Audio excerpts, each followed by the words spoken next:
Daglitsunan kay para thank you Lord, maka-invest na po daw og another asset sa Conel. Balikan ng Conel, sarili to na to na pwesto. Yung mga higala, maayong hapon. So nanata dire first ever na to na litsunan, no? First ever na to na litsunan ako naingon kay this will be the first litsunan na po nga dili second hand. Brand new. English at tanan.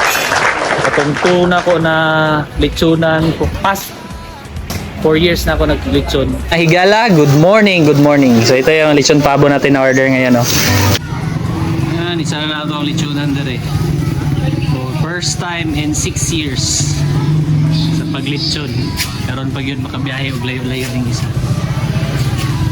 Original na to na litsunan. Kari pa akong una na brand new. Katong dalawa na ko is ano lang to siya. Second hand lang to halos. So dili to maka pag gusto sa akong design akong gusto. So kanay, mas gusto na ako yung design. Ano siya ay ligid. Tapos nakaano na po ng skewer ani para sa lechon pabo, lechon manok, native lechon manok. So, madre ito ang ano supplier na to, Jensen Stainless Fabrication. Even katong lechonan ako na skewer, i-try na ko siya i-edit na pwede siya dire. Flexible siya ba na skewer. Pwede siya sa pisag-asa na lechonan. Yan, ito na. Thank you Lord, maka-invest na po tayo another asset sa ito ang lechon business. Sa ito ang lechon pabo. So bopping na lang sila, no? Yan, sinaw na siya. May na kayo siya tintaawon. Guwapa na kaya itong lechon. So as to sa iyang makina, naka-wiper lang ni siya. Pero nana ko yung nakuha na mas long term na makina. Sige, pakita ko, di ba, Jazz? Kaluto. Pas.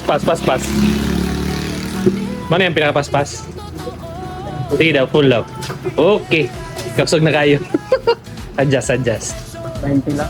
Yan, wow. Adjusted na itong luto. So, mas gwapa na itong luto, ani. Ma-adjust na mo ang speed. Thank you sa mong speed control.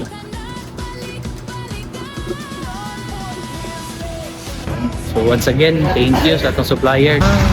Jensen Stainless Steel Fabrication. Thank you, sir.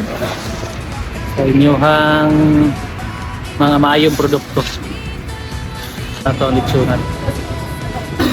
Adag litsunan kay para Conel, balikan ng Conel, sarili to na to na pwesto. So that's it, maayong hapon.